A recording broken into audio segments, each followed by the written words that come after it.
The sound of a gunshot echoed through the quiet Montana night as Harriet Jameson clutched her father's letter in trembling hands, tears streaming down her face. It was 1885, and with one cruel stroke of her father's pen, she had been disowned, banished from the Jameson family forever, all because she had refused to marry the wealthy rancher her father had chosen for her. "You are no longer a Jameson," her father had written. "Your belongings will be sent to the train station. Do not return to this house again." Harriet's carriage pulled away from the elegant home where she'd spent all 22 years of her life. The driver, an old family servant who couldn't meet her eyes, had been instructed to take her to the train station and leave her there with her trunk. She had no destination, no plan, and very little money sewn into the hem of her dress. Dawn broke over the horizon as the carriage finally arrived at the small train station in Helena.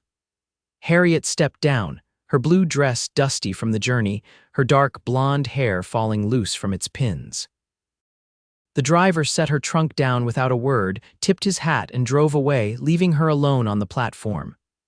"Where to, miss?" asked the ticket agent when she approached the window. Harriet stared at the departure board. She had an aunt in St. Louis, but she was her father's sister and would likely turn her away. She needed somewhere to start fresh, somewhere her father's influence couldn't reach. "What's the farthest west I can go with $5? She asked, her voice stronger than she felt. The ticket agent gave her a sympathetic look. "That'll get you to Silver Creek, about 100 miles west. Not much there except ranches and a small mining operation." "Perfect," Harriet said, pushing her coins across the counter. "One ticket to Silver Creek." The journey to Silver Creek took most of the day. Harriet sat stiffly in her seat, ignoring the curious glances from other passengers. A young woman traveling alone was unusual enough to draw attention, but she kept her gaze fixed out the window, watching as the landscape changed from rolling hills to rugged mountains. Silver Creek proved to be even smaller than she had imagined, just a handful of buildings clustered around a dusty main street. Harriet stepped off the train with her trunk, immediately feeling out of place in her fine city dress. "Need some help with that trunk, miss?" a gruff voice asked. She turned to see an elderly man with a weathered face standing beside a wagon. "Yes, thank you," she said. "Is there a hotel in town?" The old man chuckled. "Got a boarding house run by Widow Parker. $2 a night, includes supper." Harriet did the math quickly in her head. She had only enough money for one night. She would need to find work immediately. "I'll take it," she said, following the man to his wagon. Widow Parker's boarding house was a simple 2-story building at the end of the main street. The widow herself was a stout woman with sharp eyes that missed nothing as she looked Harriet up and down. "Running from something, are you?" she asked bluntly as she showed Harriet to a small room on the second floor. Harriet stiffened. "Starting fresh," she corrected. "Same difference in these parts," the widow replied. "Supper's at 6. If you're looking for work, the saloon's hiring a new girl to serve drinks." Harriet's cheeks flushed. "I was thinking of something more respectable," the widow laughed. "This ain't Helena, girl. Your choices are limited unless you can cook, clean, or tend bar, though I suppose Doc Wilson might need help at his office." That night at supper, Harriet sat quietly at the long table, listening to the other boarders, 2 miners, a clerk from the general store, and an elderly schoolteacher. They talked about local matters, the drought affecting the ranches, the latest shipment of goods at the general store, and the new foreman at the Yellow Pine Ranch. "That Zane Yates is a hard man," one of the miners commented. "Fair, but won't tolerate laziness. Heard he fired 3 hands his first week. Turned that place around, though," the clerk added. "Old man Peterson was letting it go to ruin before his daughter hired Yates." The next morning, Harriet set out to find work. The doctor didn't need help, nor did the general store. The schoolteacher had no plans to retire anytime soon. By midday, her feet ached from walking the length of the small town multiple times, and desperation was setting in. She stood outside the Silver Spur Saloon, gathering her courage. Serving drinks wasn't what she had envisioned for herself, but it would keep her from starving. Just as she reached for the door, a commotion down the street caught her attention. A wagon had overturned, and sacks of flour were spilling across the road. The driver was pinned beneath it, shouting in pain. Without thinking, Harriet lifted her skirts and ran toward the accident. "Help me lift this," she called to two men standing nearby. Together, they managed to raise the wagon enough for the driver to crawl free. "My leg," he groaned. "Think it's broken?" "Someone fetch the doctor," Harriet ordered, tearing a strip from her petticoat to bind a bleeding wound on the man's arm. She'd assisted at enough charity events in Helena to know basic first aid, already sent for, a deep voice said from behind her. Harriet looked up to see a tall man on horseback, his face shadowed by a wide-brimmed hat. He dismounted in one fluid motion and knelt beside her. "You know what you're doing," he observed as she tied off the bandage. "My mother ran the Ladies' Aid Society in Helena," she explained. "We tended to the poor and injured." The man nodded, his eyes a striking shade of blue assessing her. "You're new in town. Arrived yesterday," she confirmed, suddenly aware of her dirty dress and disheveled appearance. "I'm Zane Yates, foreman at Yellow Pine Ranch," he said, extending a hand. "Harriet Jameson," she replied, then winced at using her family name out of habit. The doctor arrived, and Harriet stepped back as he took over. Zane Yates remained beside her. "That was Peterson's flour wagon," he said. "He'll need those sacks delivered to the ranch, his cook's expecting them." Harriet glanced at the scattered sacks. "Will the driver be all right? Doc Wilson will see to him, but I still need that flour delivered," Zane said, eyeing her speculatively. "You need work," Harriet blinked in surprise. "Yes, but can you drive a wagon?" Yes, I can," she said. Her father had taught her years ago, before he'd decided it wasn't ladylike. $10 to deliver the flour and help the cook for the week, Zane offered. Room and board included. It was more money than she'd hoped for. "I accept," Harriet said quickly. "Good. Help me load these sacks back up." An hour later, Harriet found herself driving the repaired wagon out of town, following Zane Yates on his horse. The Yellow Pine Ranch was 5 miles outside Silver Creek, nestled in a valley with mountains rising behind it. The main house was a substantial 2-story building with a wide porch, surrounded by various outbuildings and corrals. Zane led her to the kitchen door at the back of the house. "Mrs. Hoffman," he called, "got your flour and some help." A plump woman with graying hair appeared, wiping her hands on her apron. Her eyes widened at the sight of Harriet. "This is Harriet," Zane explained. "She's helping out for the week." Mrs. Hoffman's eyebrows rose, city girl by the look of her. "I'm a hard worker," Harriet said firmly. "And I learn quickly." The cook's expression softened slightly. "We'll see. Bring those sacks in, then wash up. I need help with supper for 12 ranch hands." The next few days were the hardest of Harriet's life. She rose before dawn to help with breakfast, spent the mornings cleaning and helping with laundry, and the afternoons assisting Mrs. Hoffman with baking and preparing supper. Her hands, once soft and smooth, became red and chapped. Her back ached from carrying water and firewood. But there was satisfaction in the work, too. Mrs. Hoffman grudgingly admitted that Harriet's biscuits were passable, high praise from the stern cook, and the ranch hands appreciated her efforts, tipping their hats respectfully when she served their meals. Zane Yates remained something of a mystery. He ate quickly and spoke little at meals, but Harriet often felt his eyes on her. Once, when she struggled with a heavy pot, he appeared silently beside her and lifted it effortlessly onto the stove. Another time, he brought her a pair of sturdy boots when he noticed her city shoes falling apart. "Can't have you injuring yourself," he said gruffly when she tried to thank him. "Ranches are dangerous places for the unprepared." On her 4th day at Yellow Pine, Harriet was hanging laundry when she heard hoofbeats approaching. A fine carriage pulled up to the main house, and a well-dressed man stepped down, followed by another man she recognized with a jolt of fear, her father's lawyer, Mr. Thompson. Harriet ducked behind the hanging sheets, her heart pounding. How had they found her? She needed to leave immediately. She hurried to the bunkhouse where she'd been given a small room off the kitchen. She had just started gathering her few belongings when the door opened and Zane stood there, his expression unreadable. "You want to tell me why Harold Jameson's lawyer is here asking about you?" he asked quietly. Harriet's hands trembled. "I need to leave," she whispered. "Now." Zane stepped into the room, closing the door behind him. No one's forcing you to go anywhere on my watch, he said, but I need to know what kind of trouble you're bringing to my ranch. The kindness in his voice broke through her panic. My father disowned me, she admitted. I refused to marry the man. He chose a man 3 times my age who has buried 2 wives already. My father said I was dead to him, but apparently he's changed his mind. And now he wants you back, Harriet gave a bitter laugh. No. He wants me to sign papers relinquishing any claim to the family business or property. I'm sure that's what Mr. Thompson has brought. Zane was silent for a long moment. Do you want to sign them? I don't care about the money, Harriet said honestly, but I won't be bullied anymore. A slow smile spread across Zane's face, transforming his stern features. Wait here, he said, and left the room. Through the small window. Harriet watched as Zane approached the 2 men waiting on the porch. Words were exchanged, too distant for her to hear, but the body language was clear. Zane stood tall and unmoving while the men gesticulated angrily. Finally, Mr. Thompson thrust some papers at Zane, who took them calmly. A few minutes later, Zane returned to her room, papers in hand.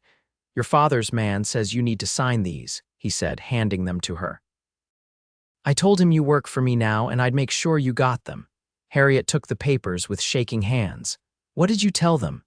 That you were under the protection of Yellow Pine Ranch and that if they wanted to speak to you, they'd need to come back with the proper respect due to a lady. Tears filled Harriet's eyes. Thank you. Don't thank me yet, Zane said, his voice softening. They'll be back tomorrow. Your father's a powerful man even out here. I know, Harriet whispered. Get some rest, Zane said. We'll figure this out in the morning. That night, Harriet barely slept. She read through the papers Mr. Thompson had brought. They were exactly as she'd expected: documents formally removing her from the Jameson family and requiring her to relinquish all claims to family property in exchange for a small settlement. At dawn, she made her decision. She found Zane in the barn, already at work. I'm going to sign the papers, she told him.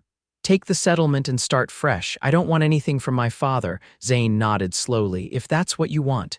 It is, but I don't want to see them, could you? Could you witness my signature and give them the papers? Of course, he said. But first, come with me, I want to show you something. Curious, Harriet followed him out of the barn and to the corral where a beautiful chestnut mare was grazing. This is Penny, Zane said.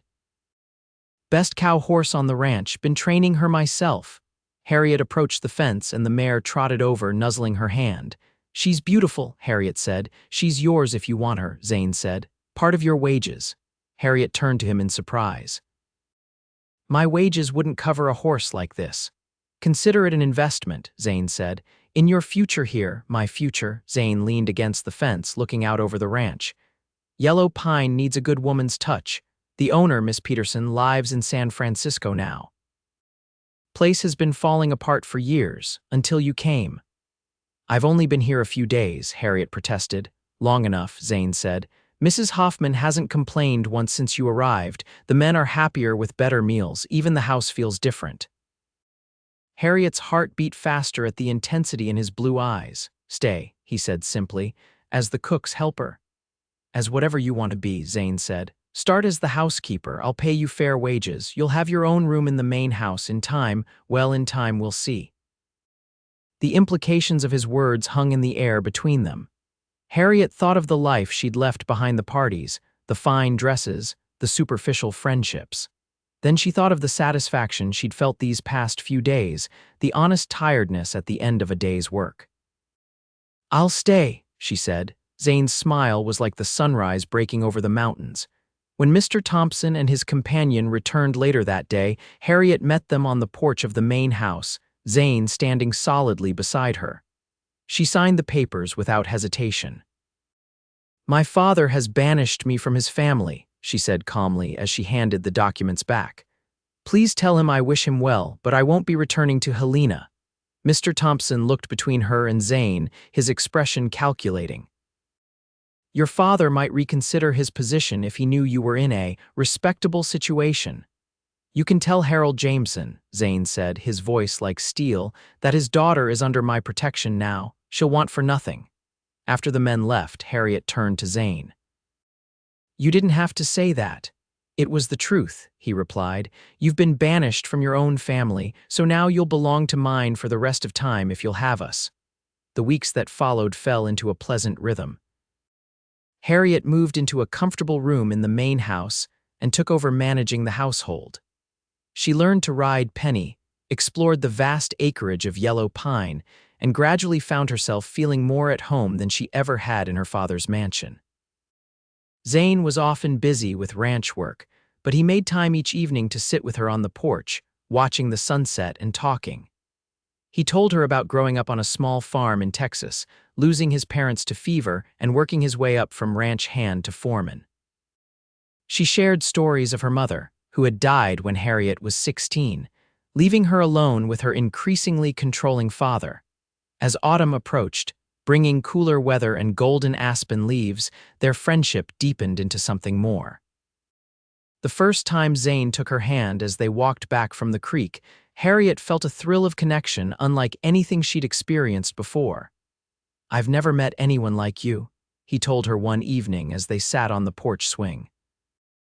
"A city girl who can outwork most men I know and still look beautiful doing it," Harriet blushed. "I've changed since coming here. For the better, definitely," she said. "I feel real here, like I'm finally the person I was meant to be." Zane's smile made her heart skip. "I felt the same way when I first came to Yellow Pine, like I'd found where I belonged." The first snowfall came early that year, blanketing the ranch in white. Harriet stood at the window of the main house, watching the ranch hands bringing the cattle in closer to the barns. Zane rode among them, his tall figure unmistakable even at a distance. "He's a good man," Mrs. Hoffman said, coming to stand beside her. "Never seen him look at anyone the way he looks at you." Harriet turned to the cook in surprise. Mrs. Hoffman rarely commented on personal matters. "Yellow Pine needs a mistress," the older woman continued, "and he needs a wife." Before Harriet could respond, a commotion outside drew their attention. One of the ranch hands was riding hard toward the house, shouting something about a missing calf and Zane being injured. Harriet grabbed her coat and ran outside. The hand explained that Zane had gone searching for a stranded calf in the north pasture, but his horse had returned without him. With the snow falling heavier and darkness approaching, every minute counted. "Saddle Penny," Harriet ordered, running back inside for blankets and medical supplies, "and get 2 men to come with me." 20 minutes later, Harriet was riding through the swirling snow, following the tracks of Zane's horse. The 2 ranch hands with her looked doubtful about following a woman's lead, but they didn't argue. They found him in a shallow ravine, semi-conscious, with a broken leg and the missing calf huddled against him for warmth. He had fallen when his horse stepped in a hidden hole, but had still managed to find the calf. "Harriet," he mumbled as she knelt beside him, "you shouldn't be out in this weather." "Neither should you," she replied, checking his injuries. "But here we both are." Getting him back to the ranch was a difficult process, but by nightfall, Zane was installed in his bedroom with his leg set by the doctor who'd been summoned from town. Harriet sat beside his bed, refusing to leave despite Mrs. Hoffman's insistence that she get some rest. "You saved my life," Zane said when they were finally alone. "You would have done the same for me," Harriet replied, adjusting his blankets. "True," he admitted. "But it means something knowing you'd ride out in a snowstorm for me." "It means I care about you," Harriet said softly. Zane reached for her hand. "I more than care about you, Harriet. I love you." The words hung in the air between them, honest and unadorned. No flowery declarations, just simple truth, exactly what she had come to expect from him. "I love you too," she whispered. His recovery took weeks, during which Harriet took on more responsibility for running the ranch. She surprised herself with how much she had absorbed from watching Zane, and the hands, though initially skeptical, came to respect her decisiveness and fair judgment. By spring, when the wildflowers began to carpet the meadows around Yellow Pine, Zane was back on his feet, though he still walked with a slight limp that the doctor said might never fully disappear. On the first truly warm day of the season, he asked Harriet to ride with him to his favorite spot on the ranch, a hilltop overlooking the entire valley. They spread a blanket beneath an old pine tree, and Harriet unpacked the lunch she had prepared. "I got a letter from Miss Peterson yesterday," Zane said as they ate. She's decided to sell Yellow Pine. Harriet's heart sank. What will you do? Will you stay on with the new owners? Zane looked at her with those intense blue eyes. That depends on who the new owners are. From his pocket, he pulled out a folded document and handed it to her. Harriet opened it, her eyes widening as she read. This is a deed to Yellow Pine Ranch in your name, and yours if you'll have it, Zane said quietly. I've been saving for years. With your settlement from your father added to my savings, we had just enough to make Miss Peterson an offer. You bought the ranch? Harriet asked, stunned. For us to build a life together, Zane confirmed, taking her hand. I know it's not the fine city life you grew up with, it's better, Harriet interrupted. It's real and it's ours. Zane smiled, then reached into his pocket again. There's one more thing. He held out a simple gold ring. Harriet, will you marry me, be my wife and the mistress of Yellow Pine? Tears filled Harriet's eyes. Yes, she whispered. Yes to all of it. They were married 2 weeks later in the small church in Silver Creek. Mrs. Hoffman baked a 3-tier cake and all the ranch hands attended in their Sunday best. Harriet wore a simple white dress she had made herself with wildflowers in her hair. As summer turned to fall and fall to winter, Yellow Pine Ranch flourished under their care. They added more cattle, repaired buildings that had been neglected, and hired more hands. Harriet started a small school for the children of the married hands, teaching reading and arithmetic 3 mornings a week. On their first anniversary, as they sat on the porch of what was now truly their home, Harriet had news of her own to share. I visited Doc Wilson in town today, she said, taking Zane's hand and placing it on her stomach. We're going to have a baby. The joy that spread across Zane's face was everything she had hoped for. He pulled her into his arms, holding her as if she were the most precious thing in the world. A year ago I thought I had lost everything, Harriet murmured against his chest. My family, my home, my place in the world. And now, Zane asked, stroking her hair. Now I know I found everything I was meant to have, she said. A real home, work that matters, love that's true. And soon, a family of our own. As twilight deepened around them, Harriet thought about the long journey that had brought her to this moment, from the frightened, banished daughter to the confident woman she had become. Her father's rejection had been painful, but it had set her free to find where she truly belonged. What are you thinking about? Zane asked, noticing her faraway look. About belonging, she said. You told me once that if I was banished from my own family, I would belong to yours for the rest of time. You kept that promise. And I always will, he said, sealing his words with a kiss as the first stars appeared in the Montana sky above their home. Years passed, and Yellow Pine Ranch grew into one of the most successful operations in the territory. Harriet and Zane welcomed 3 children, 2 sons, and a daughter who grew strong and capable in the freedom of ranch life. The Yates family became respected throughout the region for their fair dealings and generosity. Sometimes, Harriet would receive news from Helena. Her father had remarried, then died suddenly of a heart attack. His new wife had sold the business, and the Jameson name had faded from prominence. Harriet felt a momentary sadness, but no regret on their 20th anniversary as they watched their children and the ranch hands gathering for the celebration. Zane put his arm around her waist. Any regrets? He asked softly. About leaving your old life behind. Harriet looked up at him, at the silver now threading through his dark hair, the laugh lines around his eyes that she loved to trace with her fingers. Not one, she said truthfully. Being banished was the best thing that ever happened to me. It led me here to you, to this life we've built together. To belonging, Zane said, raising his glass in a toast. To belonging, Harriet agreed, her heart full as she looked out over the home and family that were truly hers, not by birth but by choice, the most powerful belonging of all.